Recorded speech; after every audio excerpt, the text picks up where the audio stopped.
Welcome to my Hoard. Not again. But there's another reason why, there's a purpose of why this is out here. Earlier, or last year, Nintendo decided to make something really stupid of themselves in front of everybody. For Switch Online, they brought back the Vurtial Boy. Hooray! But the accessory, it's a one-to-one creation of the Vurtial Boy. I'm not kidding. There's two different variants of these. There's a cardboard version, which is like around $25, or you could be an idiot like me and spend $100 and you could get this hunk of plastic to use as a way to play the virtual. But god damn it, it's so funny and scary at the same time to see two of these.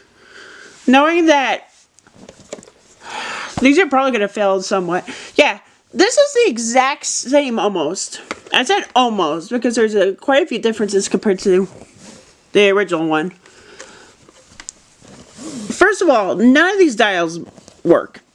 Yeah, you can't move the dial. You can't do that. But what do you gotta expect? But they really made it where it's actually really accurate to the original a little bit. They have a volume quote, which doesn't work.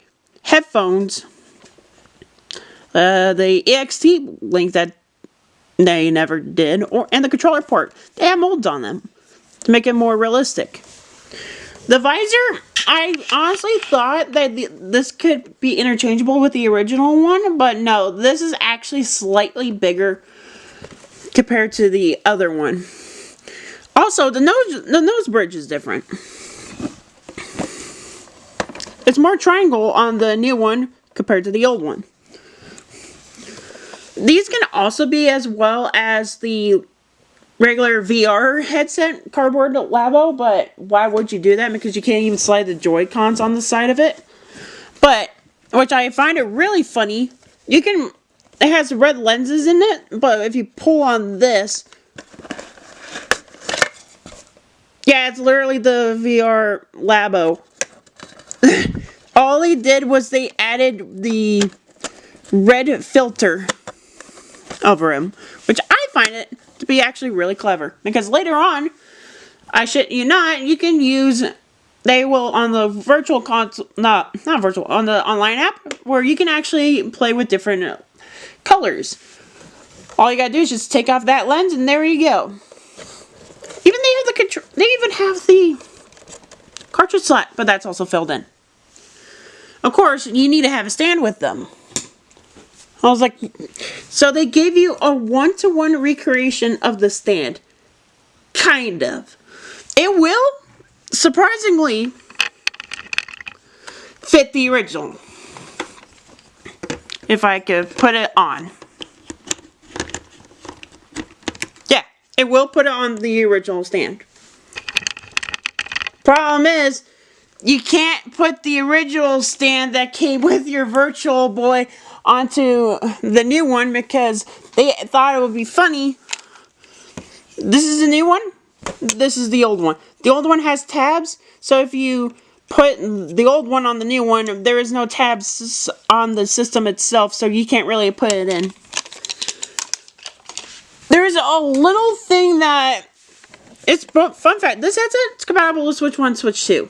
I have currently the Switch 1 attachment.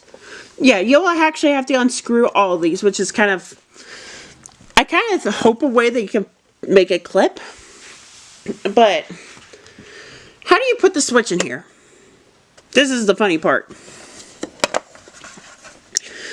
Yep, you open it up, take the tablet, slide it in like a cartridge. There we go.